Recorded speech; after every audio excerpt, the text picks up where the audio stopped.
Vamos, são 6h20. Nós vamos abrir para 5 debates, 5 perguntas.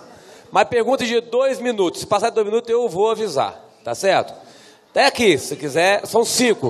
A hora que concluir as 5, você pode parar, viu, menina? A hora que concluir as 5, você pode parar. Tá? 5 pessoas. Pega lá do Camilo.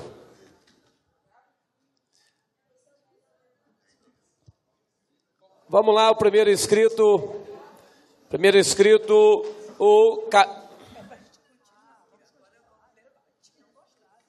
João Capiberibe.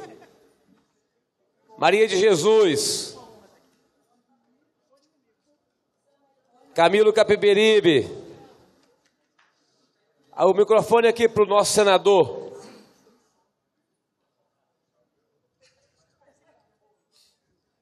Muito bem, cumprimento a todos da mesa.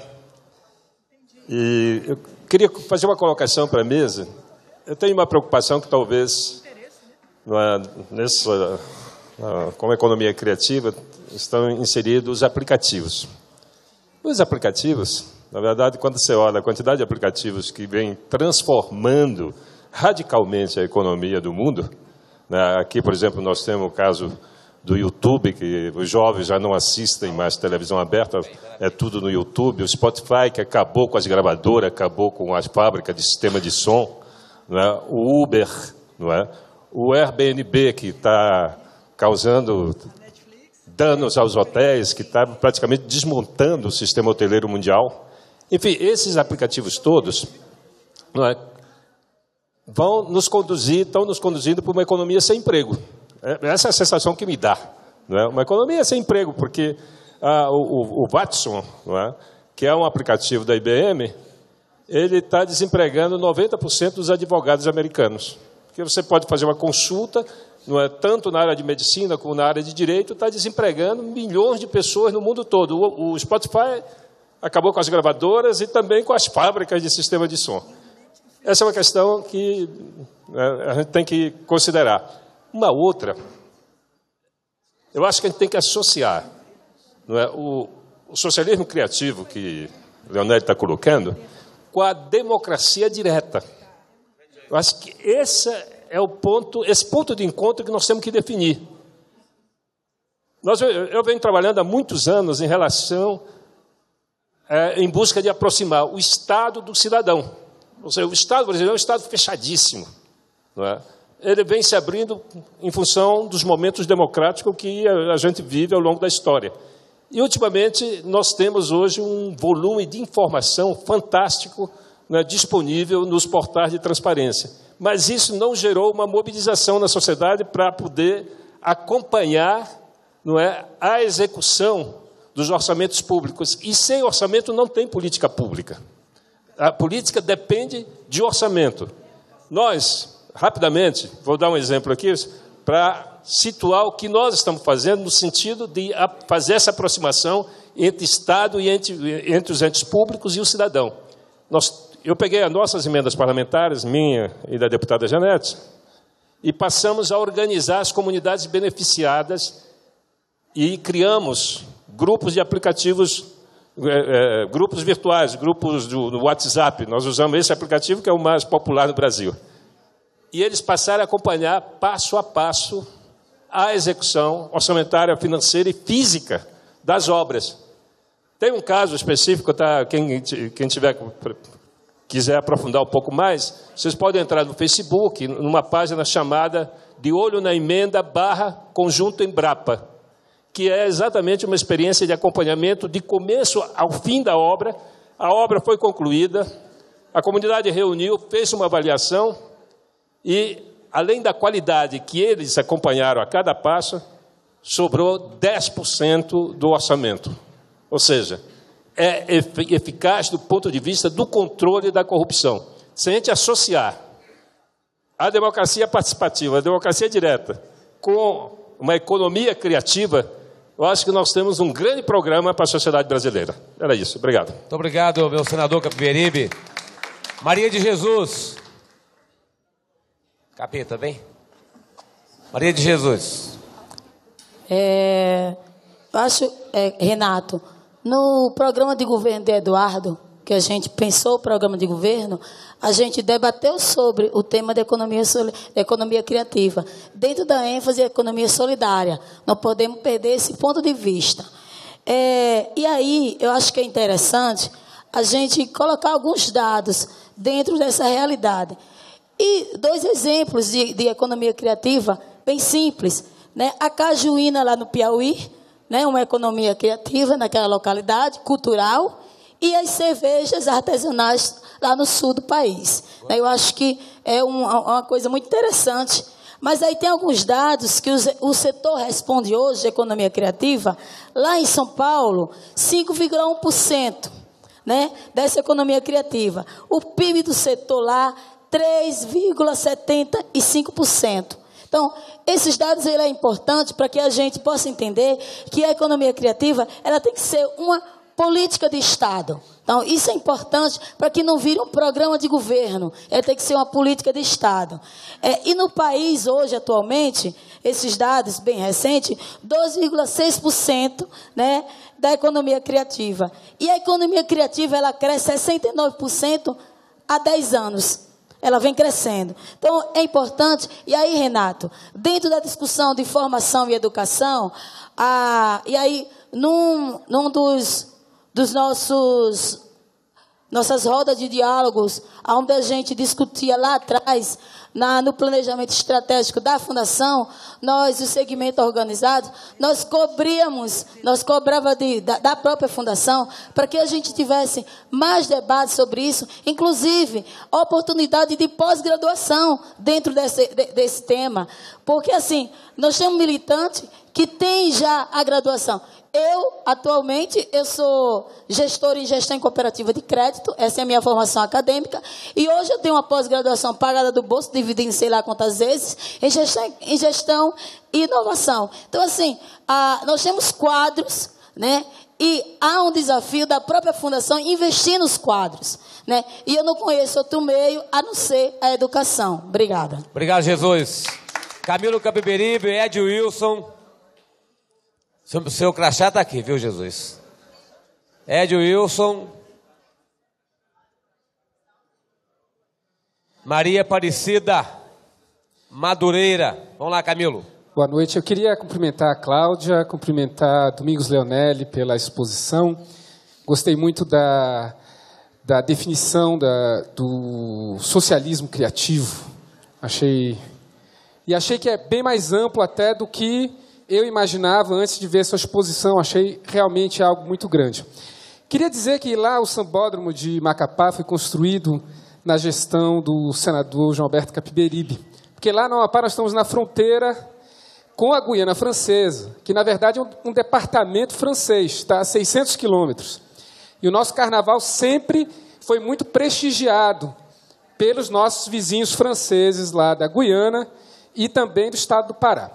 Mas eu queria me ater à questão da Amazônia e o desenvolvimento do turismo. Nós temos uma grande dificuldade na Amazônia, que nós estamos muito distantes, não somos muito compreendidos, apesar desse clamor público pela preservação da Amazônia, no mundo inteiro, não se enxerga de que maneira é possível valorizar para além do modelo de desenvolvimento tradicional, a floresta. E lá, em alguns outros lugares do mundo, nós temos algumas experiências de desenvolvimento de serviços ambientais. E eu acredito que nós precisamos fazer uma avaliação mais profunda de como aliar todo o potencial turístico que a floresta tem, porque lá no Amapá, basta você sair de um município para o outro, que você cruza a floresta. Não só no Amapá, os outros estados da Amazônia, eu tenho certeza, vivem os mesmos dilemas. Incompreensão e custos enormes de transporte aéreo, que praticamente inviabilizam você ter qualquer turismo interno. É mais caro ir para o Amapá, para o Acre, do que ir para Miami. Para onde os brasileiros escolhem ir. Para onde? Né? Miami está mais acessível financeiramente e no imaginário, infelizmente. A Amazônia está aqui com tanta riqueza, com tanta beleza, mas isso dificulta a nossa vida. Mas, Leonelli, você que é um estudioso da questão, e a Cláudia, de que maneira a gente pode fazer avançar, aqui dentro do nosso partido, inclusive, o olhar para esse potencial de desenvolvimento enorme que as populações tradicionais que estão nos castanhais, que estão dentro da floresta, os povos indígenas, podem ter do desenvolvimento do setor de serviços ambientais aliados ao turismo. Né? Isso, assim, para nós é uma tristeza, que somos de lá, ver tanta beleza que nós temos, tanta cultura ancestral de povos, que tem riqueza arqueológica, e o Brasil e o mundo desconhecem isso completamente. Então, estamos aqui no Brasil ainda, muito pelo litoral, onde o turismo se desenvolve muito mais, ou num grande centro, como é o caso de São Paulo e Belo Horizonte, e lá na Amazônia nós não estamos ainda incluídos, seja no turismo tradicional, seja na valorização da floresta através de serviços ambientais, envolvendo pagamento para a população que mora lá, porque esse serviço não é contabilizado. Você preservar um castanhal, por exemplo, você está prestando um serviço para toda a humanidade. Você come castanha em qualquer lugar do mundo, mas quem está preservando, está lá dentro da floresta, não vê, só vê a preocupação, mas não consegue perceber esse trabalho sendo valorizado. Então, era essa a minha intervenção. Muito obrigado. Obrigado, Camilo. Ed Wilson. Maria Aparecida fica perto aqui. E João Carlos fica perto aqui. Boa tarde, companheiros. Boa tarde, presidente Casagrande, presidente Carlos Siqueira, ao meu conterrâneo Luiz Carlos Prestes, os demais presentes da mesa e meus companheiros da plenária. Quero aqui rapidamente dar os parabéns à direção executiva nacional do Partido Socialista Brasileiro, na pessoa do nosso presidente Carlos Siqueira, que traz um evento como esse, dos 70 anos do nosso partido, que só vem reafirmar que o nosso programa é mais atual do que se imagina. Na verdade, podemos dizer que hoje o céu está em festa. Né? João Mangabeira, Antônio Wais, Miguel Arraes, Eduardo Campos estão felizes pelo que acontece aqui hoje, principalmente a posição firme do partido contra as pautas atrasadas do nosso parlamento. Infelizmente, parte da nossa bancada não entende e não tem conhecimento de que um partido socialista, pela sua essência, ele já está do lado do povo, está do lado dos excluídos. E o partido precisa tomar uma medida dura contra esses deputados, porque um partido socialista tem que ser o partido que vai defender aqueles que estão na miséria, que estão, na verdade, passando as dificuldades. Quero dizer que me orgulho muito de estar nesse partido. Todos sabem a crise que nós vivemos no partido no Rio de Janeiro, desde 2004, desde a passagem do nosso saudoso Eduardo Campos, mas quero dizer, e prestar uma homenagem a um companheiro aqui, que sempre, em todas as crises no Rio de Janeiro, ele pautou por resguardar o nosso programa e o estatuto desse partido, que é o nosso companheiro Joilson Cardoso.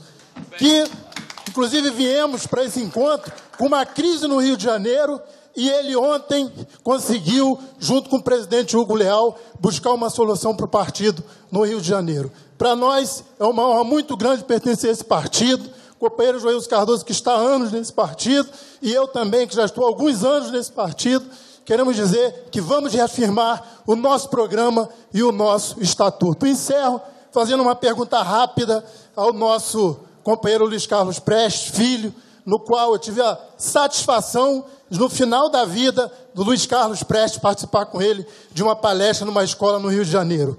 E fiz a seguinte pergunta para ele, Luiz. Comandante, você que sempre dizia que nós deveríamos construir a revolução, atualmente tem dito que a revolução se dará por um processo social natural. Pergunto, Como pensaria Luiz Carlos Prestes no dia de hoje, com tantas contradições que nós encontramos nesse país? Um abraço a todos. Obrigado, e bom Neto. evento. Maria Parabéns Aparecida. a todos. Maria Aparecida. Ao microfone, Maria Aparecida, Edilson. Maria Aparecida. Depois, Gente, João Carlos. já é boa tarde, né? Olha, eu quero primeiro me apresentar a todos. Eu sou Cida Madureira, sou do Rio de Janeiro. Eu entrei no partido há 25 anos atrás. Eu, em 1994, fui a primeira e a única mulher a me candidatar a deputada federal pelo Rio de Janeiro. Então, eu tenho essa história dentro do partido. Tá? Bem, obrigada.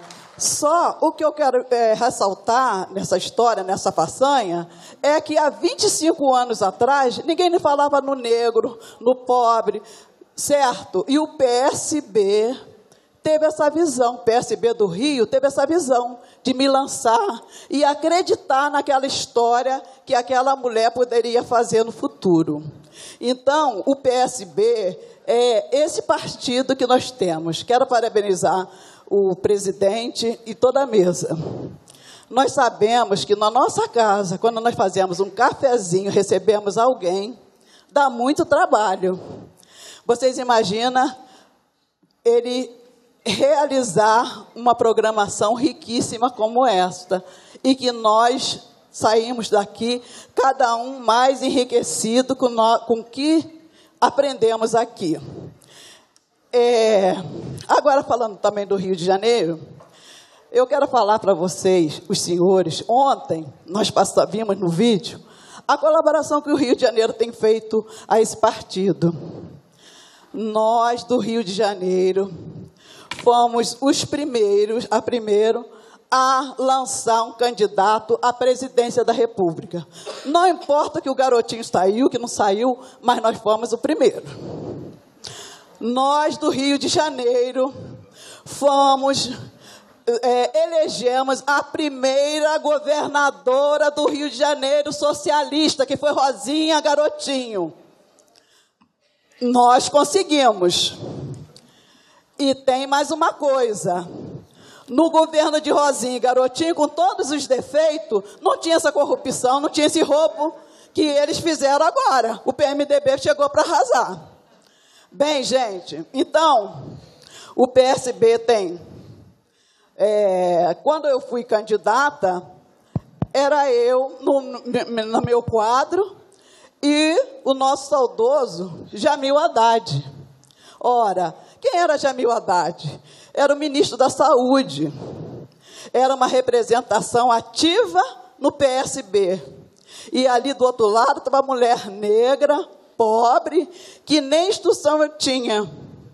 Porque, a partir do momento que o partido me deu essa oportunidade, eu fiz uma faculdade de serviço social, fiz uma pós em educação para a saúde da família e fiz uma pós em sociologia. Sou professora de sociologia para melhor servir. Entende? Mas eu precisava dessa ferramenta. Por quê? Eu estava junto com os grandes. O PSB nunca fui discriminada. Então, hoje, eu peço ao PSB que dá força para o Rio. Sabe por quê? Existe uma oração que a gente fala assim: Deus, não deixa que eu pegue na sua mão, porque na minha mão é fraca, mas a sua é forte. Então, a sua me segurando vai me sustentar. Então, se o PSB, se o Nacional, a presidência, se unir ao Rio, nós seremos mais fortes.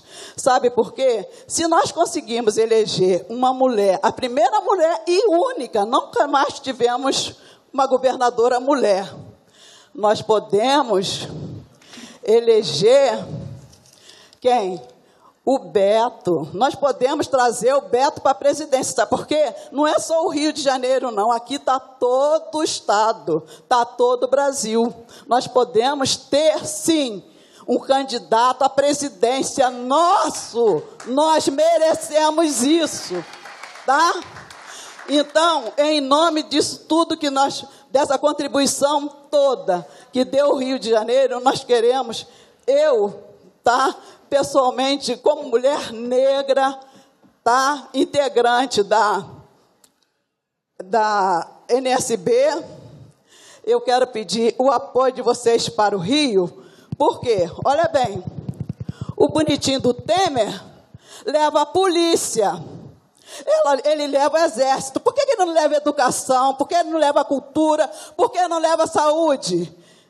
Porque quem começou com essa política de destruir as favelas, as comunidades, foi o Sérgio Cabral, foi no governo do Cabral que entrou o quê? A repressão. Como se nas favelas, nas comunidades, só tivesse bandido, gente. Então, nós precisamos disso. Olha, há alguns anos atrás, eu visitei o Amapá. Entende? O Amapá, nós visitamos através da Cristina Almeida, da deputada Cristina Almeida. E nós observamos um trabalho muito bonito de uma pessoa que nem imagina que eu vou falar isso. É da nossa senadora. Então, a cultura, eles pegam, ela faz um evento. Nesse evento, é só endereçada às mulheres pobres, às pessoas pobres, que fazem o parto domiciliar. Então, gente, aquelas mulheres, aquelas parteiras, não têm estudo, elas não têm a faculdade, elas não têm, mas elas têm a boa vontade. Aquelas mulheres trazem crianças ao mundo, muitas crianças, milhares de crianças. Aparecida. E ela faz isso. Vamos concluir? Tá? Então, gente, concluindo. Obrigado, Maria. Nós queremos lançar. O Rio de Janeiro está lançando o Beto Albuquerque como presidente do PSB. Muito obrigado. João Carlos e Deusilene, por favor, gente. Eu sei que eu tenho que ser chato aqui, mas tem que ser rápido, viu? Boa tarde a todos e a todas. Eu vou pedir desculpa a Leonelli e a doutora Cláudia, que eu não vou me ater no assunto que eles fizeram a explanação, porque até mesmo o Leonelli tem dado uma contribuição muito grande sobre esse tema lá na Bahia, que é eixo programático do nosso partido e do nosso curso de formação política. E Leonelli tem debatido muito isso com a gente. Mas eu quero aqui aproveitar a oportunidade e até parabenizar o nosso presidente e fazer algumas reflexões em cima de algumas falas. Eu ouvi muito hoje aqui que a mudança é inevitável. A mudança é inevitável.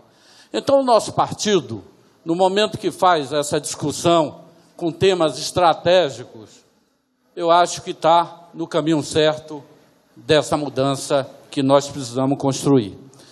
Mas, meus amigos, minhas amigas, imagino que nós do Partido Socialista Brasileiro e nós da esquerda, nós precisamos construir, por que não dizer, uma esquerda independente. Em função desse cenário político que nós estamos vivendo, nós precisamos construir uma esquerda, primeiramente, democrática. Nós precisamos construir uma esquerda anticapitalista dentro do contexto macro. Nós precisamos construir uma esquerda antipopulista, porque está provado que o populismo tem dias contados.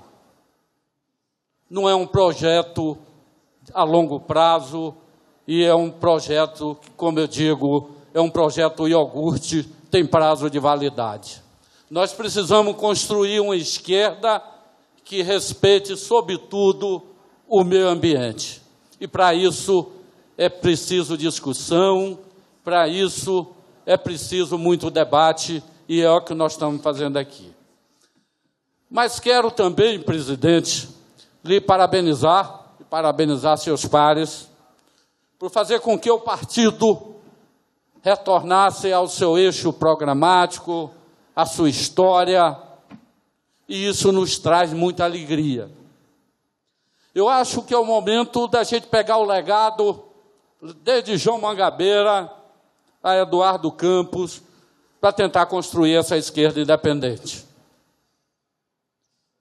Acho que precisamos, e a sociedade hoje requer muito isso, a sociedade do conhecimento, é a sociedade que tem velocidade na informação, mas também é a sociedade, por que não dizer, do individualismo, do individuísmo, e a gente precisa ultrapassar isso. Agora, uma coisa que eu acho que nós não podemos ser é contraditórios, porque a sociedade vai nos cobrar. E ontem, quando nós homenageamos Eduardo Campos, teve um momento de muita emoção. E teve um momento que me chamou muita atenção. Foi no momento que essa plateia de pé gritava "Fora Temer". E isso resgatou e me emocionou, e veio a energia do meu coração de estudante. Mas quando eu me dirigi ali para fora, eu comecei a pensar, esse partido tem 11 deputados federais, tem 2 senadores e tem um ministro. E eu imaginei, socialismo e liberdade não coaduna com golpista. Socialismo e liberdade não se coaduna com aqueles que traem o povo brasileiro e traem os trabalhadores. Muito obrigado. Obrigado, João. Deus, Helene. Parabéns.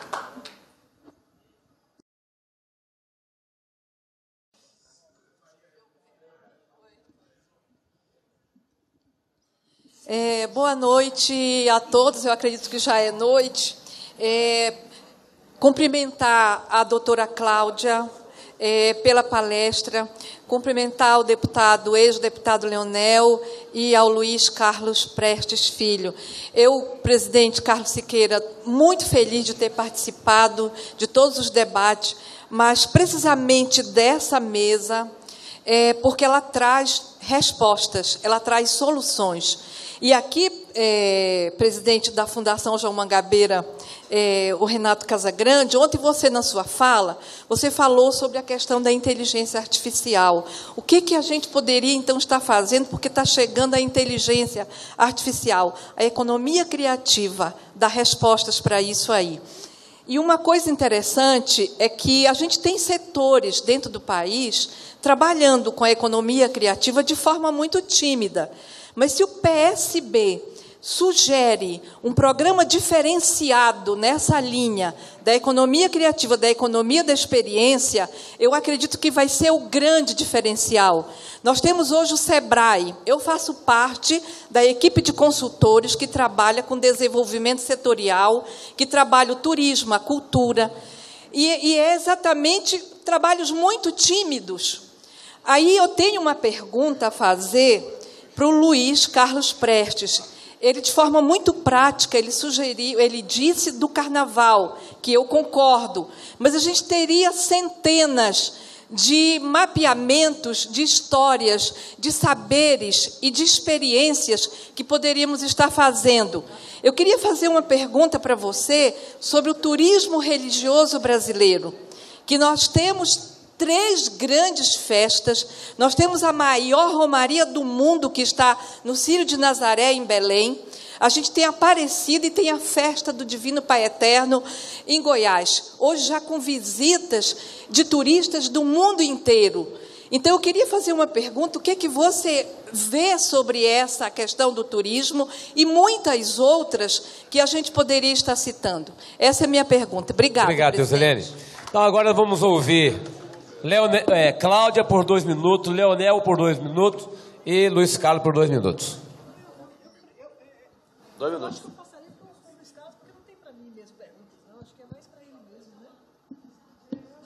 Bem, boa tarde. Primeiro eu queria dizer para o Ed que fez a pergunta, ele está aí? Sobre meu pai? Está ali, né? Eu quero dizer o seguinte, logo depois que o Chaves morreu, o Maduro fazia uns discursos, aí no meio do discurso ele dizia assim, olha, o Chaves acabou de me mandar aqui um recado para vocês, né? Eu não posso falar em nome do meu pai, de jeito nenhum. Com certeza, tantas mudanças aconteceram no mundo. Eu acho que a vida dele dá o exemplo. Eu penso assim, que com certeza, após o golpe de 64, a decisão dele, junto a todo o Comitê Central, foi da resistência pacífica e da organização do povo para combater o regime autoritário que estava no poder. Essa foi a diretriz do Partido Comunista Brasileiro. Bem diferente de vários outros momentos da história, né? E desde aquela diretriz de 64 até a morte, ele sempre continuou nessa linha. Sobre a questão do turismo, tá certo? Sobre a questão do turismo religioso, a pergunta que me foi feita, eu acho que nós temos que olhar para o turismo em geral no Brasil como uma atividade econômica ainda muito pouco estudada e muito pouco potencializada. Não adianta ter um Ministério da Cultura se esse Ministério da Cultura não tem nenhuma possibilidade de realizar ações, né? Não adianta ter um Ministério do Turismo se ele também realiza ações absolutamente tímidas e insignificantes. O turismo no Brasil, vamos imaginar assim, que nós no Brasil recebemos cerca de 5 milhões de turistas por ano, mais ou menos isso, né? Só Paris recebe 80 milhões de turistas por ano, né? Então, nesse contexto, eu penso que o turismo religioso, ele é uma atividade importante para o turismo interno. Eu penso que uma das vertentes importantes que nós deveríamos desenvolver seria um trabalho para que a importância desse turismo religioso chegasse às mais diferentes regiões do nosso país, porque com certeza pode ser potencializado. Eu tive 2 vezes, uma vez foi por acaso, outra vez eu fui chamado para ir na Romaria ao Padre Cícero, né? O Padre Cícero que está aí, parece que na fila para ser canonizado, né? Pelo Vaticano, né? O Padre Cícero que escreveu cartas para o meu pai, imaginem só, se ele for canonizado, né? Eu vou ter que reconhecer, né, que o santo existe, não é mesmo, né? Ele já é há muito tempo, viu? Pois é. De Juazeiro ele já é há muito tempo. Pois é. Então eu penso que, por exemplo, essa Romaria do Padre Cícero é uma atividade impressionante para Juazeiro.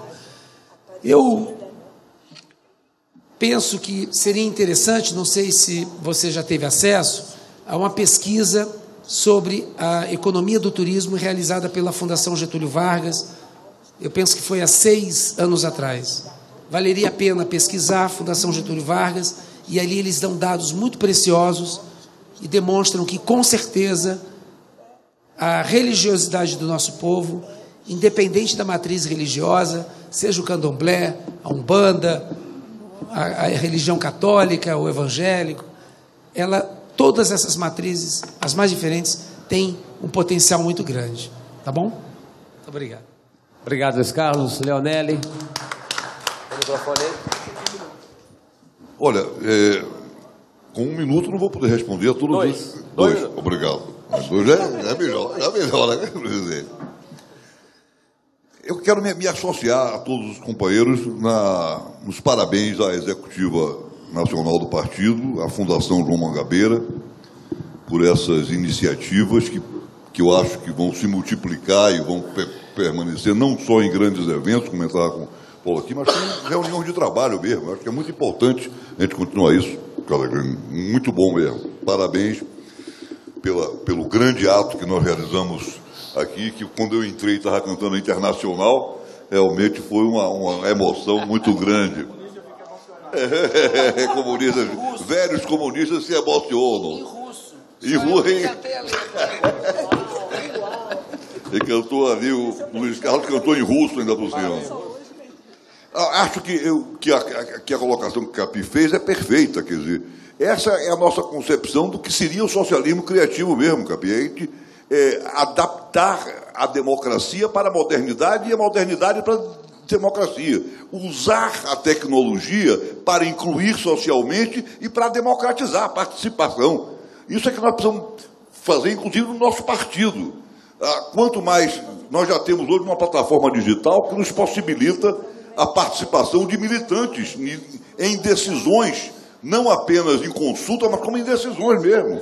Quer dizer, e isso vai fortalecer muito o partido se o partido conseguir alargar sua democracia interna para que as decisões das direções partidárias não sejam apenas acatadas, mas implementadas pelo conjunto partidário. Eu acho que o que Jesus colocou em relação aos investimentos é fundamental. Nós precisamos realmente ampliar esses investimentos e realizar um bom, um trabalho permanente de formação dos quadros. Isso é essencial para nós renovarmos o nosso partido e renovarmos a democracia também, né? Camilo, eu não vejo, Camilo, sinceramente, muitas possibilidades para um turismo numa certa região da Amazônia. Há um grande esforço de desenvolvimento turístico por parte do Estado do Amazonas, que realiza, mas porque tem a facilidade do transporte aéreo. É praticamente um ponto de conexão natural da América do Sul. A possibilidade turísticas que eu vejo para o Amapá maiores são efetivamente do turismo internacional, do turismo que tem maior capacidade, tem menos volume de pessoas, menos número de turistas, mas que é economicamente muito mais rentável. Eu acho que esse seria o caminho de uma... para se... e acho que o turismo, além de ser uma das atividades do mundo que gera 1 em cada 9 empregos no mundo, é gerado pelo turismo. É a atividade que mais gera empregos individualmente, sem dúvida nenhuma. E a mais compatível com a preservação. Porque o turismo é uma atividade que depende da preservação do patrimônio cultural, do patrimônio natural, do patrimônio histórico, né? Ele depende disso, né? Faz parte do negócio, né? É o que Chias chamava da fábrica de felicidade, mas é isso mesmo,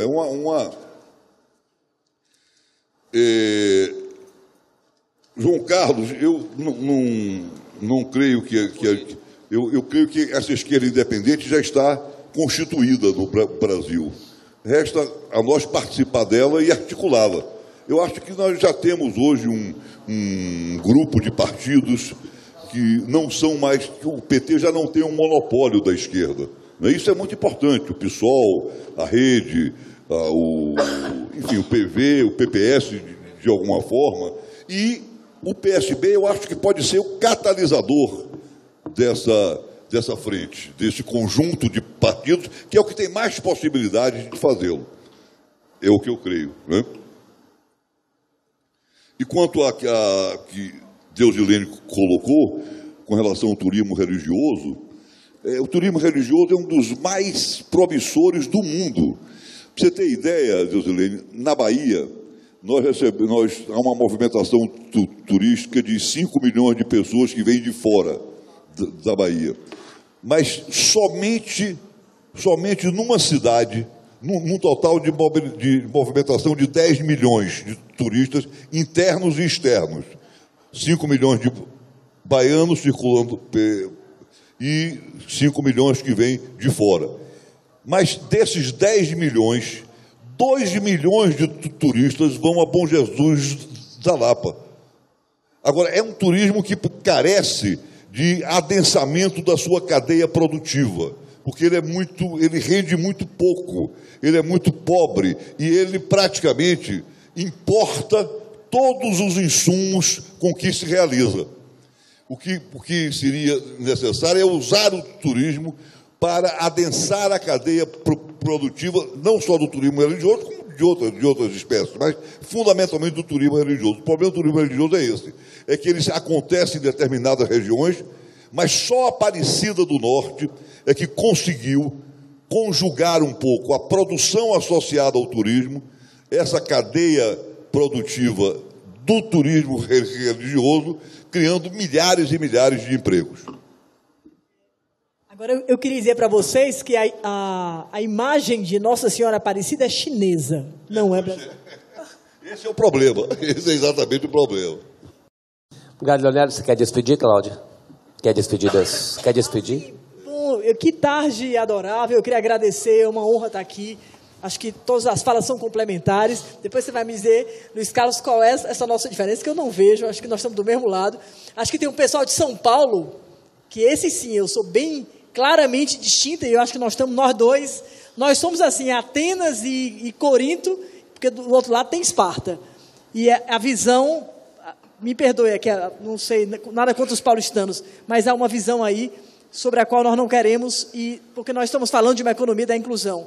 Então isso nos reúne e nos aproxima, estamos todos do mesmo lado. Eu sou uma ativista disso, ando, sou da universidade, sou uma professora, mas assim, fico muito feliz de poder contribuir com esse debate. Um abraço grande da minha senadora querida, Lídice, que eu tenho uma imensa admiração. Acho que, independentemente da ausência de deputados que não vieram, os poucos são muitos. A qualidade do público é que interessa. Parabéns a vocês. Obrigado. Estamos juntos, estamos juntos. Obrigado, gente. Olha, obrigado ao Luiz Carlos, a Cláudia, ao Leonelli, a Janete que nos acompanhou aqui à mesa, e todos vocês que ficaram até agora. O Siqueira vai terminar aqui, vai concluir o nosso debate, mas em nome da Fundação, quero agradecer a todos que participaram até agora, que participaram do evento todo e que estão aqui até agora, participando com a gente. Foi muito bom para o Partido Socialista Brasileiro. Siqueira, para fazer... A Janete, naturalmente, quer dizer 2 palavras. Só. As palavras que eu quero dizer para os companheiros e companheiras socialistas presentes nesse encontro do qual nós saímos muito fortalecidas. O que eu quero deixar aqui para vocês é que vocês contam com esse mandato na Câmara Federal e fora Temer!